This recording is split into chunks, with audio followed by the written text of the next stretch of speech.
साल था 1178 सी। एक तरफ सेंट्रल एशिया का इन्वेडर मोहम्मद अफगोर और दूसरी तरफ गुजरात की धरती और उसकी रक्षक रानी नायकी देवी। मोहम्मद अफगोर पहले ही मुल्तान और ऊच को लूट चुका था और अब उसका अगला निशाना था आनहिलवारा पतन, गुजरात की राजधानी और सबसे बड़ा शक्ति केंद्र। उस वक्त गुजरात पर अजयपाल का राज था। दरबार की राजनीति और आंतरिक संघर्षों के बीच 1176 के आसपास अजयपाल की अचानक मृत्यु हो जाती है। कुछ इसे बीमारी बताते हैं, कुछ एक साजिश, लेकिन एक बात पक्की थी, गुजरात असुरक्षित हो चुका था। राजगद्दी पर अजयपाल का बेटा मूल राजा बैठे, जो सिर्फ एक बच्चे थे। मोहम्मद अफगोर को लगा कि गुजरात अब आसान शिकार है, लेकिन वह भूल गया कि असली नेतृत्व अब एक शेरनी के हाथ में था, रानी नायकी देवी। नायकी देवी सिर्फ रीजेंट नहीं थी, बल्कि एक तेज स्ट्रैटेजिस्ट और अनुभवी युद्ध नायिका थी। गुप्त सूत्रों से उन्हें पहले ही पता चल गया था कि गोर हमला करने वाला है, और यह हमला सिर्फ गुजरात नहीं बल्कि पूरे वेस्टर्न भारत के लिए खतरा था। इसलिए उन्होंने अकेले लड़ने के बजाय राजपूत राज्यों को एकजुट किया। नाडोल के चाहमानास के राजा केल्हण देव, मालवा के परमार, माउंट आबू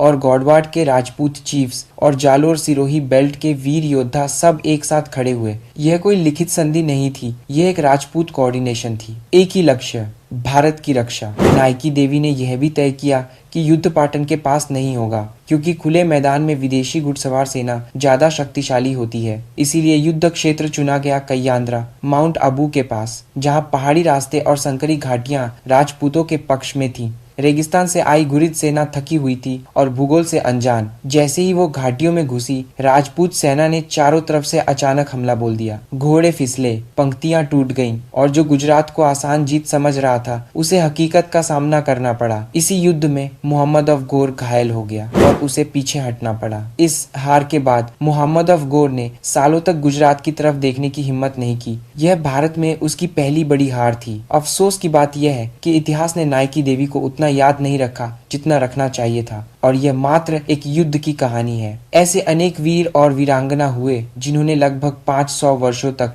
अपनी मातृभूमि की रक्षा के लिए संघर्ष किया और आक्रमणकारियों को अपनी धरती पर आगे बढ़ने से रोका।